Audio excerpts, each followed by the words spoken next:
I remember singing Lottie Dottie on the way home from school. You know what I'm saying? Like loving it. I remember, you know, listening to the whole like Beastie Boys album or Kumo D's Go See the Doctor. You know what I'm saying? Stuff like that. Tripping, like they make music like this. You know what I'm saying? Um, so my cousin, he's much older than me. He's about maybe 15 years older than me. He pretty much had, you know, a little record collection. He wasn't a DJ, but you know, back then that's all they sold was records or cassettes. You know what I'm saying? And so, you know, I remember I used to sit and listen to The Wizard, you know, listen to his shows and all that, and be blown away by like, you know, just the way that he put songs together, and then, you know what I'm saying, like he'd add the little drops and the little character in his set. Like he would have like, we're off to see The Wizard, you know what I'm saying? Like, man, how'd you get that?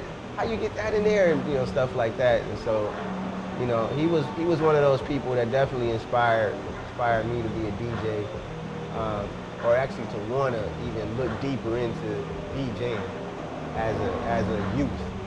I left Detroit probably in like 87, 86, 87, and I moved to San Diego. And so out there, B-boy culture was really big. Like everybody was a dancer, you know what I'm saying? And so you had like the gang culture, yeah, that was big. But people, little did they know that all the gangsters used to dance. It was pop, you know what I'm saying? Like, you know, that's where your C-Walk came from. It was like dancers, you know what I'm saying? And so like, you know, I was real big into that culture through through high school. So I graduated like 93. In 94, I came back to visit Detroit. And, you know, me, I'm here. I don't know much about the city because I've been gone for a long time, you know, 8 years or so. And I remember, this is before the internet. This is before, you know what I'm saying, like any of that. You couldn't like jump online and Google like what's popping in the D. Ain't wasn't no website, there wasn't no MySpace, no none of that, no Facebook to tell you, no Twitter, what's going on right now. So I was trying to find hip hop in the city. So me, being fresh out of high school, I go to the I go to the phone book and look under hip hop. And what comes up? The HipHopShop. You know what I'm saying? So I lived on 6 Mile and Myers. And I called the number on the shop and they said it was up on 7 Mile and Greenfield. So I was like, all right, I'm gonna roll up there. So I go up there, you know, and I walk in. I ain't never been to a place like this because it's a clothing store, but they didn't really have any clothes like out on shelves or anything. It was all on the wall. Like it just had like, they had like 2 chains, and then they would have like 3 t-shirts here, and they had like maybe 4 rows of that. So it'd be like jeans on chains. Everything was just on chains. It was almost like how a gallery is. The clothing was like artwork on the wall.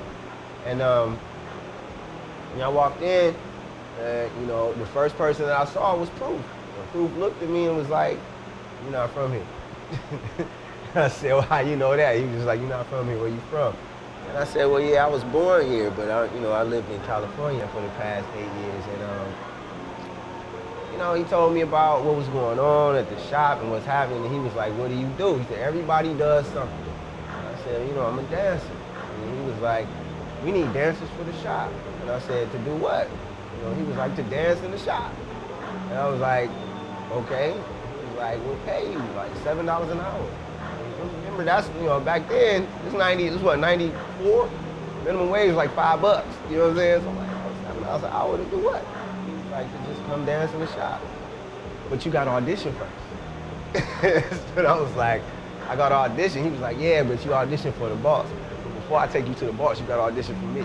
Because I got to put my stamp on it. You know what I'm saying? And so did the little audition, did my little thing, whatever I was doing. Hit the little move. They was like, "Oh, I ain't never seen nothing like that." I didn't know that Detroit, that Cali B-boys were kind of a couple steps ahead of Detroit dancers as far as hip hop goes. On the electro level, on the jig, Detroit was crushing everybody. You know what I'm saying?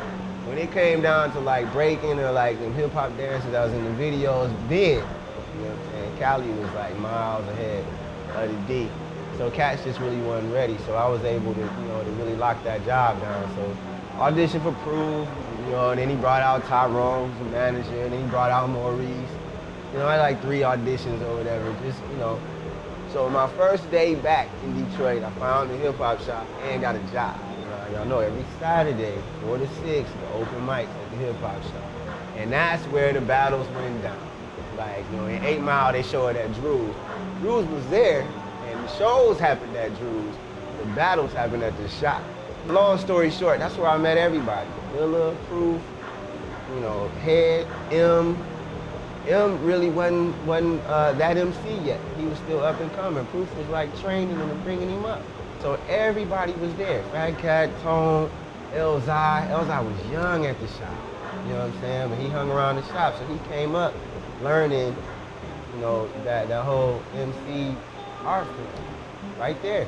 So imagine me coming in, and I'm from a place where it's all about dancing. But then I walk into this amazing place where all these MCs, and they're killing it. They are killing it. And I had never seen hip hop like that before in my life. That was when I was like, okay, this is where you need to be. This is crazy. Detroit is amazing. It's amazing.